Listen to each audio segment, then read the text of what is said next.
If everyone would grab a seat, I'd like to get started. I'd like to be respectful of everyone's times. I know a lot of you are here in your personal time, and everyone wants to speak, and that's a great opportunity for that.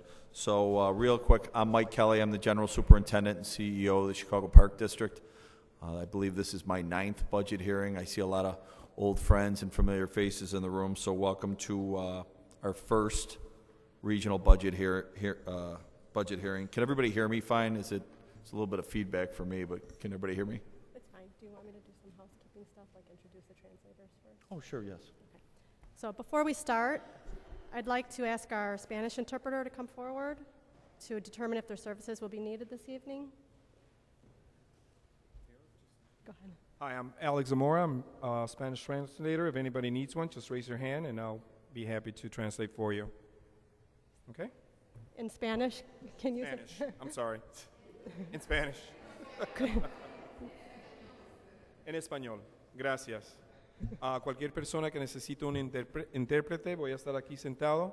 Si gustan, me llamo Alex Zamora. Voy a estar sentado aquí en las sillas blancas. Con permiso. And our sign language interpreter is already up here, and please determine if anyone requires your service. Okay. Thank you.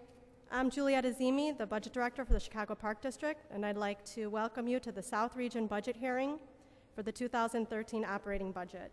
This is the first of 3 budget hearings.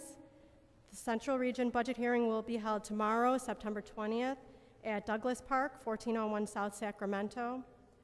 The North Region Budget Hearing will be held on Monday, September 24th at Horner Park, 2741 West Montrose.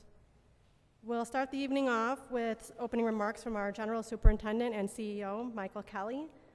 Go ahead. Thank you, Juliette. And I'm going to read a bit of a statement in the record, not only for your benefit, for the, we have a live audience being streamed on the internet as well. What is it? Just ChicagoParkDistrict.com? They can. Yes. Okay. So I'll get right to it. Most of you know me. I'm pretty direct, but let me just get through a brief statement. So tonight's meeting is extremely important because your requests, ideas, and feedback that you provide will indeed help form the blueprint for our 2013 budget. I understand there are many legitimate needs in our parks, and I'd love to fulfill every one of them. However, the Chicago Park District, like many organizations, and even our own families, have been impacted by the sluggish economy. We, like many of you, have eliminated unnecessary spending and taken advantage of opportunities to leverage our dollars to meet our most basic needs. But also, like many of our own families, the Chicago Park District continues to persevere by working together and celebrating our victories, however large or small. Over the last year, we built 20 new playgrounds and began construction on many others, including the $600,000 playground and water spray feature at Hermitage Park, a project that Alderman Folks and her constituents requested and what will be a great addition to the 15th Ward. Construction also began at Park 503, made possible through our partnership with Growing Power and funding from OSLAD. We're developing a $1.5 million urban agriculture park in the city's South Chicago community. Thanks to a grant from Mayor Emanuel's summer safety surplus, we invested an additional $2.5 million to increase youth programming in neighborhoods across the city.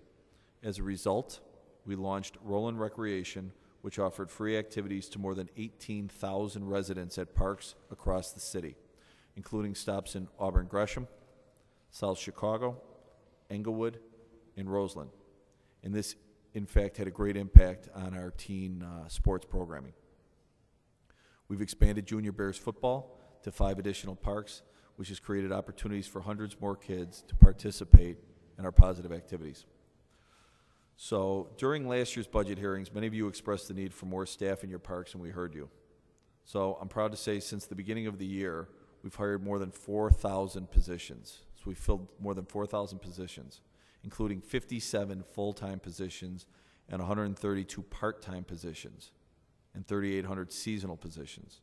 So more than 1,700 positions have been devoted solely to administering programs in the parks, and I'm very proud of that. We remain committed to protecting those who rely on our parks, also by offering family and veteran discounts, as well as financial assistance for qualified families who enroll their children in summer day camp. And if you didn't know that, tell your friends, tell your family. The word is getting out, and it's getting out slowly, but we offer discounts for families and active military personnel, okay? Now, in fact, this year we froze our program fees, and we lowered them in many cases, and it was wildly successful. Now, this is the part of the speech that usually gets an applause, so feel free to applause, even if you're on Park District staff. Tonight, we are proud to say that in 2013, once again, for the 8th consecutive year, we will hold the line on property taxes.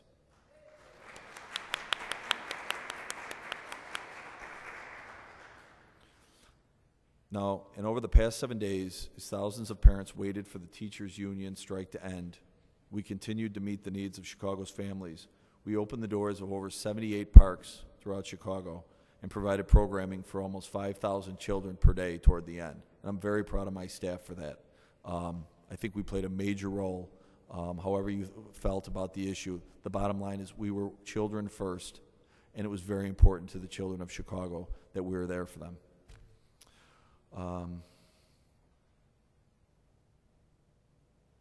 Again, I'm pleased to be with you all tonight. I'm pleased that we're streaming this live via our website. And last, but certainly not least, I'd like to introduce the members of my team. Oftentimes, any of you are familiar with the format. Normally, we give you an opportunity to speak. We ask you hold your comments to 2 minutes, and then I'd love to have a dialogue with you. If I can't solve the problem right here, right now, I'm going to direct you to one of my staff people, because that is our goal. Our goal is you're obviously here, you have concerns. We respect that, we encourage it, and then hopefully somewhere in the back we can solve it. With that, I want to introduce really quickly my Chief Financial Officer, Steve Hughes, is here. Pat LeVar, Chief Operating Officer. Tanya Anthony, Chief Administrative Officer. Vaughn Bryant, our Chief Programming Officer. Mr. Tim King, our Director of Legislative Affairs. And last but certainly not least, Juliet Azimi, who is our Director of Budget Management. And if you'll bear with, I'd like her to give you a brief presentation on the 2013 budget. Thank you. Thank you. So I'd like to direct your attention to the screen at the front. I'll be going over a PowerPoint presentation. Quickly, I will recap the fiscal year 2012 budget. If you recall, this was a $407.5 million spending plan. It was 2.5% higher than the 2011 budget, driven predominantly due to personnel expenditures from labor agreements and some expenditures related to the new harbor at 31st Street. The budget included no increase in program fees, and as we just heard, in many cases, some reductions. There were no layoffs included in this budget, but there were 3 shutdown days for savings of approximately $1 million on days that we had minimal impact to the users of park facilities, which was the day after Thanksgiving, Christmas Eve, and New Year's Eve. No property tax increase was included in the fiscal year 2012 budget, and our property tax levy remains at $259.9 million. And as we just heard, it will remain, again, flat. On this slide, you'll see the distribution of tax dollars to taxing agencies. The Park District is one of several agencies that benefit from the property tax. As you can see, the Board of Education has the majority share of the property tax at a little over 50%, 52.7%. The Chicago Park District benefits to the tune of 6.34%, meaning that on the average bill, if your property is valued at $200,000, your bill is about a little over $2,500. That means that the Park District benefits to about $163.97. Continuing on with the 2012 budget, there were fee increases, select fee increases to support the neighborhood programs, such as an increase in golf, slip fees for boaters at 3 of our harbors, some increases in parking for Bears season ticket holders, and Soldier Field daily parking, and permit fees for some use of park property.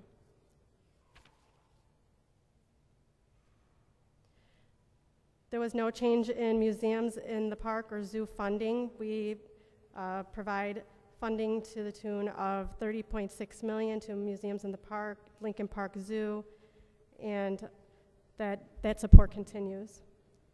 We included $12 million in structural budget changes. This was to reduce the structural deficit that we continue to encounter.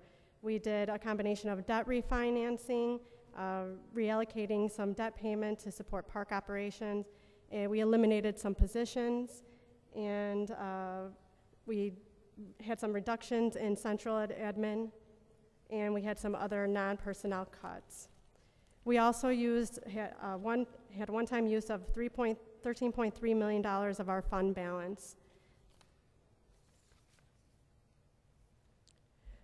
We instituted several new program initiatives, such as expanded free summer teen sports leagues. We instituted the family discount program that Mike just discussed, 10% discount for each additional child. We instituted a military discount, and we also included $2.5 million in basketball court resurfacing program, the Slam Dunk Initiative. We also received this year $2.5 million. It's not included on here in the mayor's surplus money that we discussed earlier. So going over where we actually receive our resources from, where the money comes from, here's a pie chart that kind of lays out where we benefit from. Predominantly, we benefit from property tax and PPRT. PPRT is it's a portion of the corporate income tax that comes from a distribution from the state. Other than that, we also have privatized contracts with Soldier Field, the harbors, golf courses, parking, concessions, the MLK Entertainment Center. We also have program fees and permits and room rentals.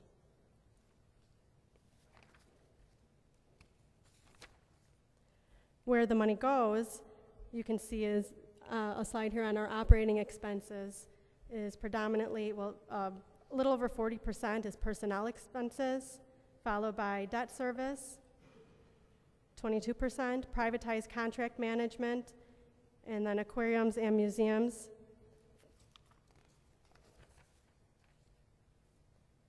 Lincoln Park Zoo, some of our partners that we support, Lincoln Park Zoo, Grant Park Music Festival, Museums in the Park, and After School Matters. Looking forward to 2013, we have an economy that is still uncertain. We're looking at right now a national unemployment rate at 8.1%. The state's a little bit higher at 8.9%. There's a discussion of continued contraction nationally, so we're contending with that and how it manifests through our revenues. We continue to have flat or declining revenues. In some cases, the state is anticipating that our PPRT may decline this upcoming year, so that's something that we need to address in the face of growing expenditures. Also, we have a strategic plan. We have financial goals to reduce that structural deficit, so we are not continuing to rely on one-time revenue sources, and also to look more toward our non-revenue sources. We will continue to create a budget that supports the Park District's overall mission and core values of kids first, being the best deal in town, built to last, and extra effort.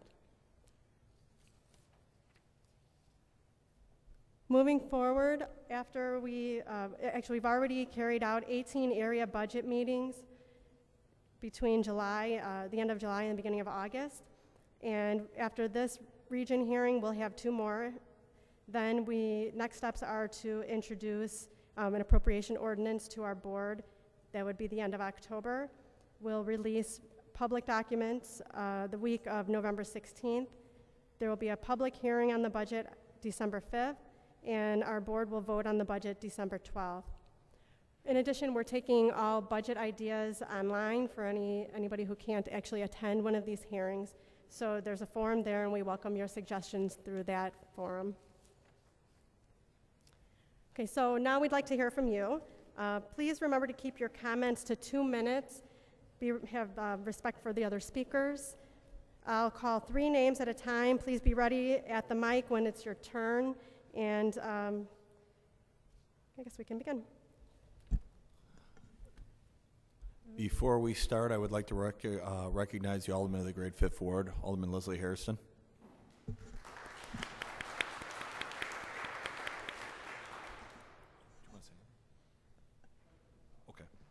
Okay. Barbara Breton, Concerned Citizens of Burnside. Thank you. Mike Weeda, Elm Park Advisory Committee. Willie L. Johns, Moran Park. Maybe some of them.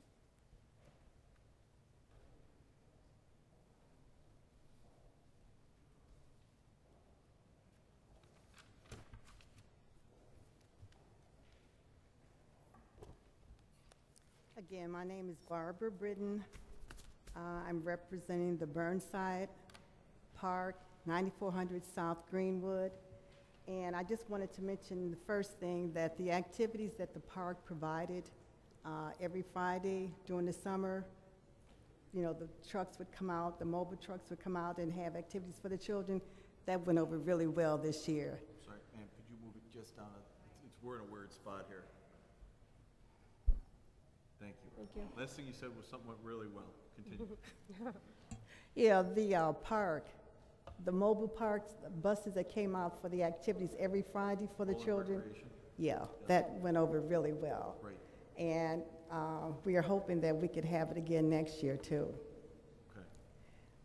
One of the concerns that we have, our goal for the Burnside Park is to have a field house, and we know that's a long-range goal, so we were wondering if possibly we can get the mobile trailers out there in the meantime so that we could have activities out there for our children. Like we want to do some tutoring, reading and math, and also other activities for them during the winter months. And then during the summer months, maybe we can have activities outside like track, t-ball and stuff. And we also want to know about some activities for our seniors, because we have lots of seniors over in that area. I also have a letter of intent, and I have petitions from the community that have signed off on, they really want something over there in their park so they can utilize. So should I give you the letter of intent? Yes. Please. Okay.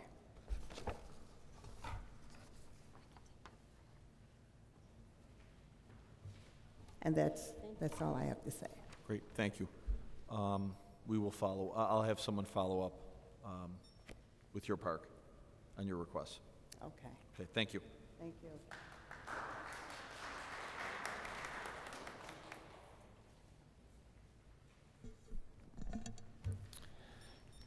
My name is Mike Weeda from the Elm Park Advisory Committee. I'd like to offer an update from the restoration plan we presented last year. The Park District was able to address a couple of things from that plan. Some dying crabapple trees were removed, and the uneven parts of the sidewalks were leveled off this summer. And that's, they did a real nice job of that. They probably fixed it in maybe 6 to 10 places. So that's terrific. Ongoing repairs to the fence and the benches, which seem to be almost an annual event, but keeping those up too. So we appreciate all of that. The Park Advisory Committee has continued to have gardening days, mulching. We put quite a few new plants in this year. A couple of special events, storytelling event, and we're having a dog event in the near future. We continue to deal with unwelcome activity in the park. Lately we've had an upsurge in a same group of people drinking every afternoon, but the CPD has been responsive to 911 calls, so we keep working on that. On the positive side, we've had far less overnight people sleeping in the park this summer, so that's been a plus. Looking at our plan from last year, there are still some things that we'd like to address. The fence that we have is about a 4-foot-high chain link fence. It usually gets damaged by the parking lot and the alley that go by the park pretty much every winter. We'd like to see a higher chain link fence on a couple sides, and some type of wrought iron fence along the street would be far more attractive. There are still some trees in there that the Park District themselves identified as being probably near the end of their useful life that could be taken out. And the ones that were taken out last year, no replacements were planted. They were simply removed. And then finally, the benches in the park are benches that have no backs on them. They're just wood, couple pieces of wood on supports. So it'd be great to get either a full or even a partial replacement on those benches with some that a little more comfortable to sit in there for a while. So, but we appreciate all that the Park District's done, and we really like working with Nikki too. Great. So, Thank you. Thank you. Thank you. Mr. Willie Johnson. I'm Willie Johnson. I am the advisory president of the council for the park at Moran Park, 5727 South Racine. And I grew up in the area back in the late 60s, early 70s, and it appears that the same playground that I played in back then is still there. And that's unfortunate. The whole park is corroded. There's lots of people frequenting the park, their families, their children. We got a lot of programs going on in the park, and but we just need a lot of work done. We recently had a basketball court put in, which I thank the Park District, and I've been there for 3 years now, and we had lights put in the park. We had no lights. The basketball court, the grounds were all corroded, but even the playground equipment, we still have the old metal. It's rusted, it's chipping, paint's all over the place, a couple of swings missing, and it's just a mess. The sprinkler system, it's old, it's corroded with fungus all over the place. You need a new sprinkler system. The fence around the park is laying, part of it in the back towards the alley is laying flat. We need a fence around the park. There's just a number of activities and things that need to be done. But also, like I said, the basketball court, we did get a new basketball court, and they painted the field house. It could be done a little bit better than it was. It seemed like they just came over and flopped some brown paint up on it, and that's it. They worked on the roof, and I guess they still need to work on the ducts and other, stuff on the outside of the building. But also, there's a lot of trafficking and trouble in the park as far as, I guess there's a corner drugstore that seems to be supplying, I don't know if for sure, but seems to keep the people loitering over there and maybe adding to some drug activity. There's lots of gang activity. There's lots of gambling in the open in the park. Adults as well as children. I've witnessed 8, 9, 10, 11-year-olds gambling in the park with 13, 14 little people surrounding around them. I see police surrounding the park, but nobody's making any arrests. So I would, wonder where's the Park District in on these kinds of issues and helping us to, keep the parks clean and get the violence and all that. But also I would like to see some flower beds or some gardens or something put in the park to help beautify the park, and maybe also in some of them areas where the loitering is, and sort of try to move some of the the gang activity and other loitering out of the park. So Okay, thank you for your comments. You hit me with you hit a lot of questions and issues in there. Why don't I address one of the last ones, which was about the young people gambling. So I'm proud to say the Chicago Park District lowered their fees and offered scholarships in many, many parks across the Park District, and we did that with one goal in mind. It was open our doors and back up what we changed our mission statement, and it simply was kids first. And I'm proud to say that we registered 28% more children this summer than ever recorded before. and our fall numbers are coming in, and they're similarly reflective.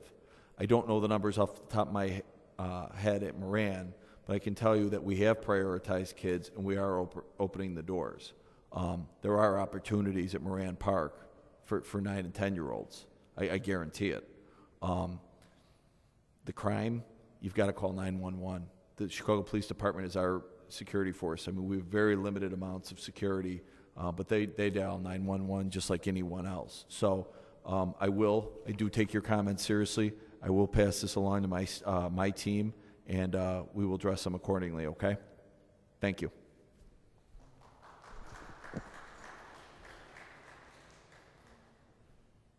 We on to our next one? Willett Welch, Thule Park. Lori Baldwin, West Chatham Park. Teresa Tillman, Fernwood Park Advisory Council.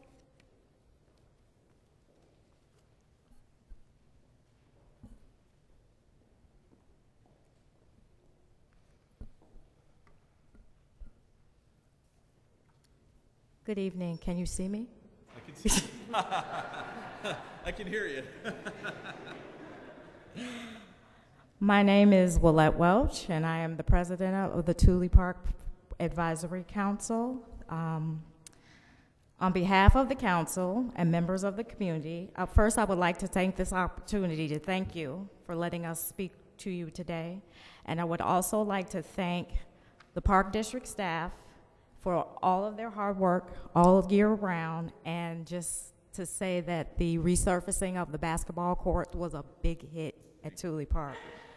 I would like to take the opportunity to address some concerns regarding our priorities, which are facility improvements, staffing, and security. Pertaining to the site and facility, our greatest concern, as we discussed, is the leaking roof, which is causing flooding in the basement, and our concern is the potential for the development of mold if not addressed. Other structural and site concerns are holes in the wall, crumbling stairwells, decay of tennis courts, fencing issues, unsanitary pool, shower rooms, just to name a few.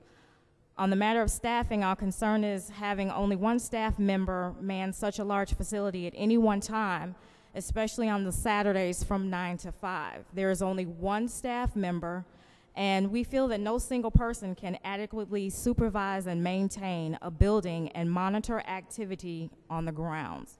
We feel it's unsafe just to have one person in that field house from 9 to 5, which is 8 hours.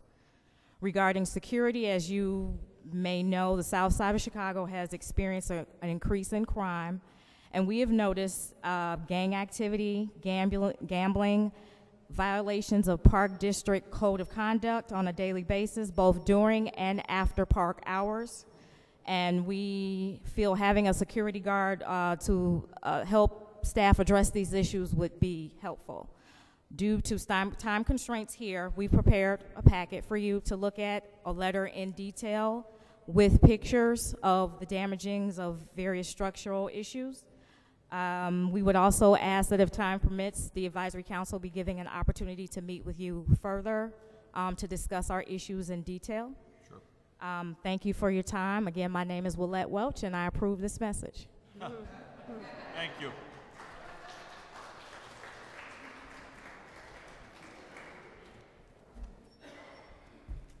Good evening. Good evening. I am Lori Baldwin, and I'm the Vice President of the West Chatham Park. I wanted to just share some highlights. This year, the Movie in Park and the Jazz in the Park was a really great hit. We had a very good turnout, and we have a great partnership with Simeon High School students and teachers. We participate with Earth Day every year in April.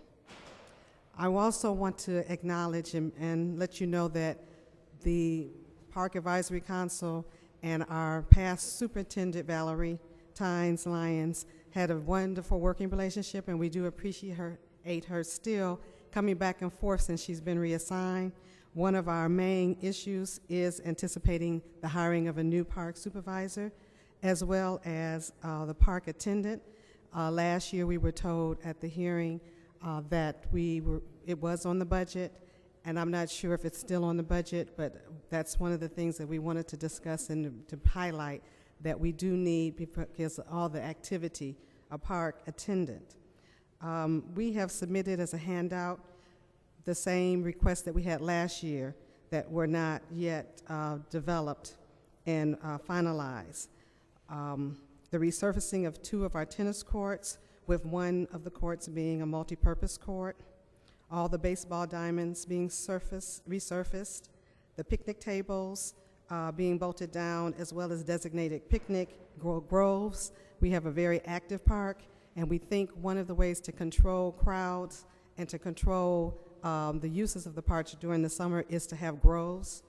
Also, the basketball court extension, that I believe has been on the books for a while, and it was approved item. It has not yet happened, so we are looking for that to take place. Thank you. Thank you. Thank you.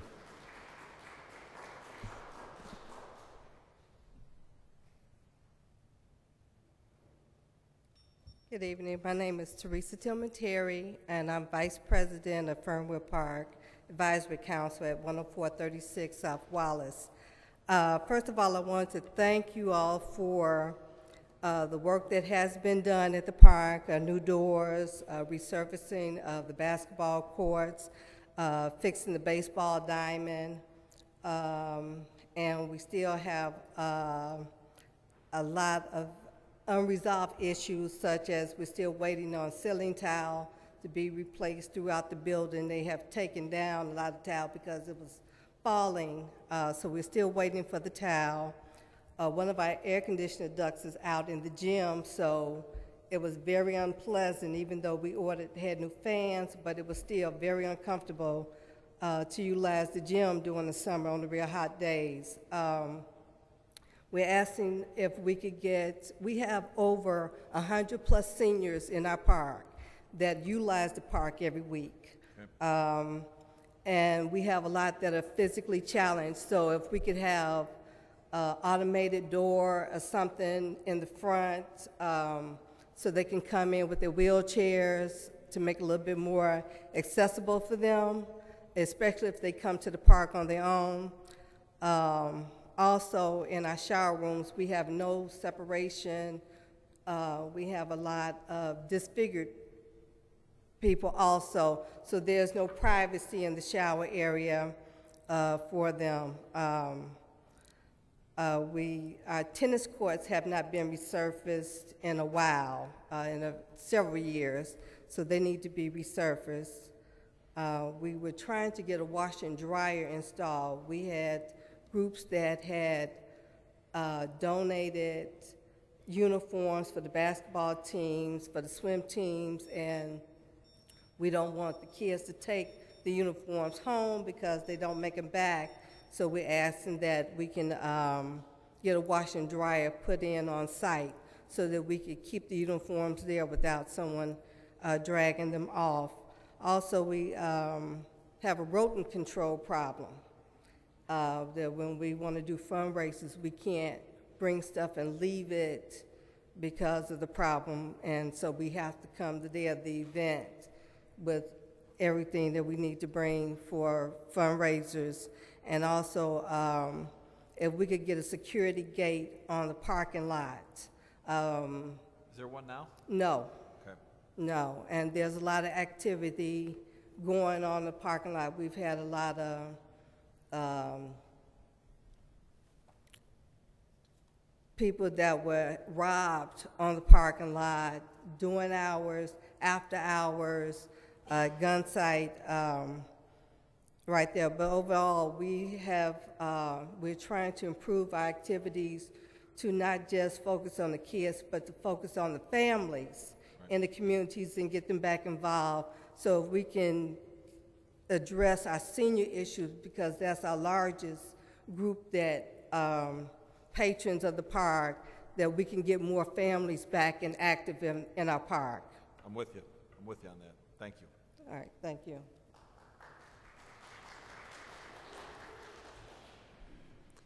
Gary Assawar, I'm sorry if I'm butchering your last name, South Shore. Louise McCary, Jackson Park Advisory Council. Sorry.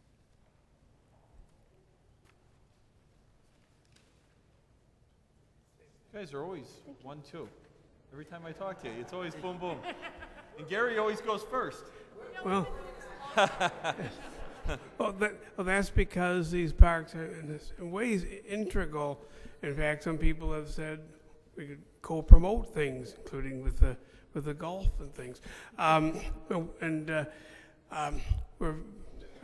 want to appreciate this kind of chance for feedback. There's not this kind, but and for encouraging participation, input, and transparency. Isn't this a beautiful place? This is, in many ways, the jewel of the South Side, and it's well maintained.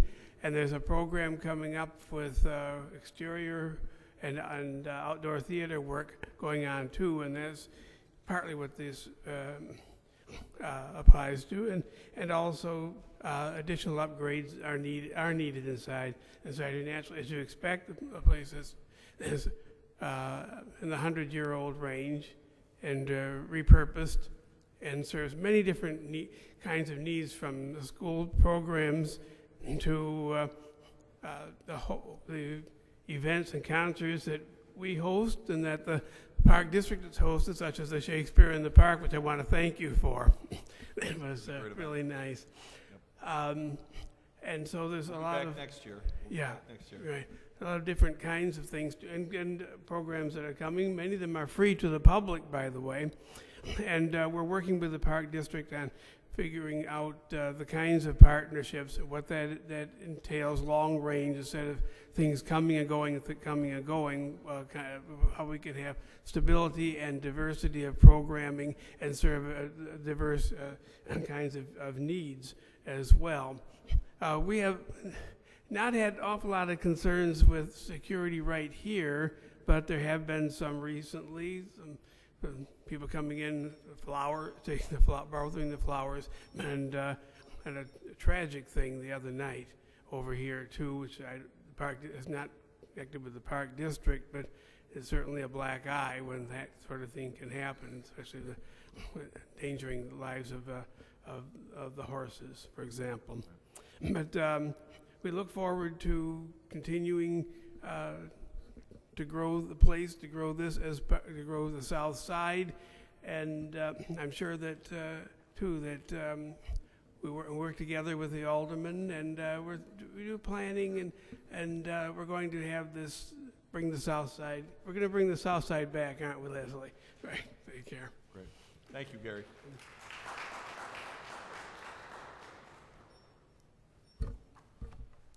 Louise McCurry from the Jackson Park Advisory Council. I just want to say thank you, first of all. We have 1,000 kids playing soccer right now on beautiful soccer fields. Just left the fields 5 minutes ago. We thank you. It really is wonderful. And we have this wonderful area in the Wooded Island in Bobolink Meadow where thousands of families are walking through on the weekend. In fact, Channel 2 just brought a crew over there to take pictures. So it's really a big change, and it's amazing. But there are a few things, I've brought them up before, but if we can look at them again, that are, and I'm glad you say kids first, because at Jackson Park, we have 5-year-old kids and we have 75-year-old kids. We have had the first pickleball group for 75-year-olds playing now on our tennis courts in Jackson Park. It's kind of cool to watch, 40, 70-year-olds out playing pickleball. It is a wonderful thing if we can make it safe. So 3 things. First of all, at La Rabida, the lakeside sidewalk still has 4 to 5 foot sinkholes in it. I've brought it up now for 2.5 years running, and I know it's expensive. But when we had volunteers fill the holes up with rocks as best we could. But again, it's dangerous to kids that are in wheelchairs, and old people that are out there old children that are out there walking their dogs. It's a danger for them because they can't see them, they fall in. I've watched 2 kids fall in already. Then we have the steps that come down from the North Promenade that are literally crumbled. So the family trying to bring a child in a wheelchair or trying to bring children down with crutches will fall down the steps.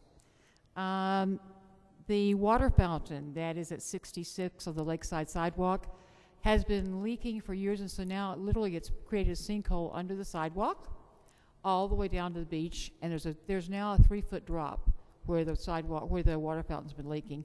And I reported it a couple of times, but I just think folks haven't gotten around to it. The walkway that is right next to the old Columbian Exhibition wall, just east of the hospital, where kids in wheelchairs are going through every day, is crumbling. And it's crumbling because invasive species have taken their roots, sunk them into the concrete and the guardrails, and literally are pulling it over. So kids who walk by get hit in the head with pieces of concrete, or they get hit in the head with a tree. So we could get the invasive species down, then we could repair the wall. The Clarence Darrow Bridge has big holes in it. We had a whole group out there Sunday in wheelchairs looking down at the holes in the water. Yep. So it's a safety issue. I understand it's expensive, but if we could just get those patched, that would be a good beginning. And then finally, we've had lots of groups at the Iowa House for teach-ins to teach them about how to preserve water, preserve their environment. And the bathrooms are still broken. If there were a way, and I know it's expensive, to get them fixed, we'd be happy to hold on to the key to make sure that folks didn't destroy them, but so we could use that for community gatherings. And that's it. We thank you very much. We'd like to invite you for a walk through at La Rabida. It is the most beautiful beach in the city. It's where folks there in their 60s and 70s stop me at restaurants and say, I remember that place. My family spent all week there during the summers. So we'd love to bring it back again. Thank you so much. Thank you. Thank you.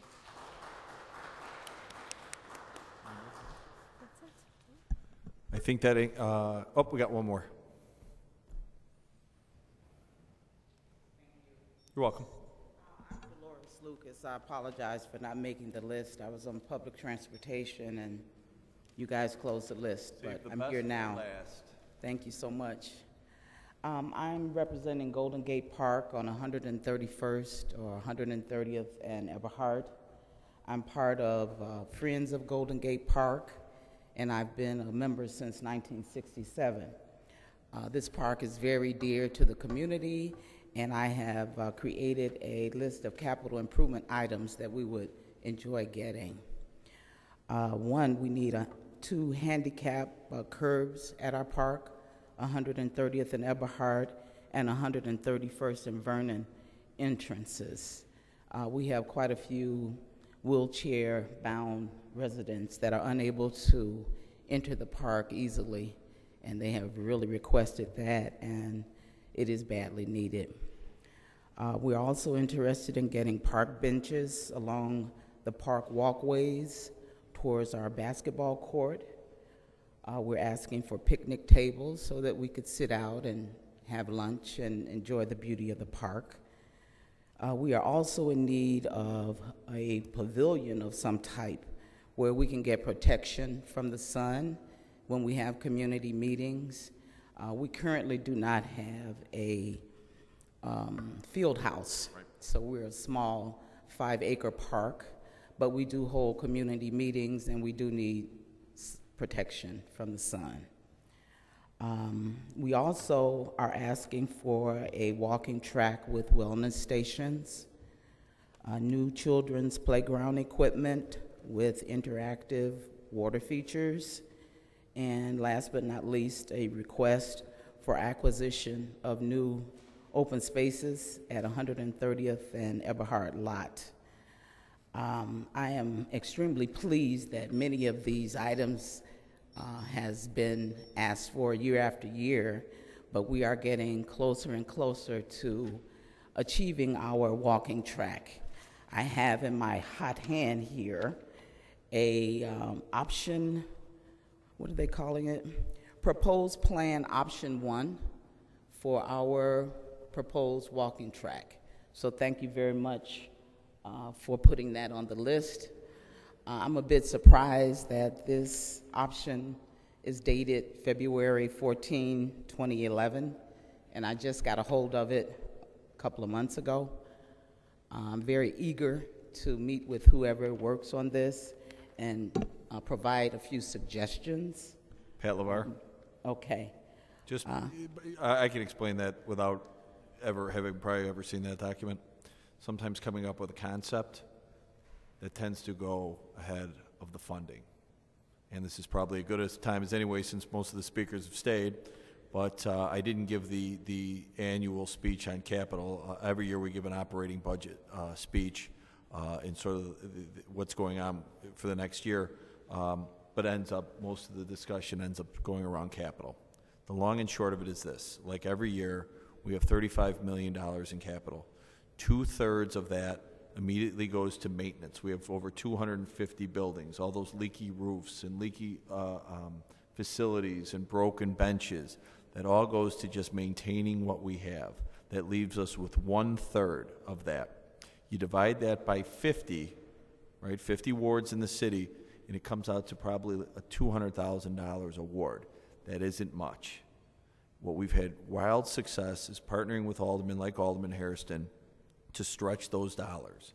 I'm proud to say we are having an impact at Golden Gate. I know your park very well. In fact, I went by it today. You did? I know, and I didn't know you were coming. Great. I went by. I know your park. We need to try to get those little victories for you at that park. A building, that's a big ticket. That's a lot of money. It's a little park. But that walking path and maybe some of the other improvements you need, like everything else everyone else is mentioning, that's the challenge, and I hope we can help you in 2013 towards some of your goals, okay? Thank you so much. I appreciate your time. Yep, thank you. Thank you for making the trip. All right. So with that, that is our last speaker for the evening. I want to certainly invite everybody either to come out to Douglas Park tomorrow. Sign up is at 5:30. We will start promptly at 6. Or watch us from the comfort of your home at www.chicagoparkdistrict.com. If anyone either here or online has questions or suggestions, we will certainly entertain those. I said saving the best for last. However, now I am truly saving the best for last. Alderman Hairston. Thank you all. I just want to close out for this evening and thank you all for being here at the wonderful South Shore Cultural Center. And I thank the superintendent for all of your hard work, and thank you for once again choosing this wonderful venue to host the budget hearings. To the advisory council members, I have several parks in my ward, and they work because of the work that the advisory councils do. And so all of you all with your respective parks and your advisory councils, that is important work that you do, and I want to acknowledge you and say thank you for what you're doing, because you all make not only my job easier, but the park district's job easier, and I hope that we continue. And I just have one little bitty suggestion. What I'd really like to see us do maybe mid-year is to do something similar with the different regions and have everybody do like a long-term planning session, so that each year people can maybe see how long it's going to take in order to get something checked off their list, because as you said, it's a limited budget, and the advisory councils, they're meeting monthly, but I think if we can, identify per region, our top 3, and then have a funding source over the next couple of years, I think that might be helpful for all parts. Again, thank you all very much for coming. Thank you. We'll take that, yep. Thank you, and everyone have a great evening. Thank you.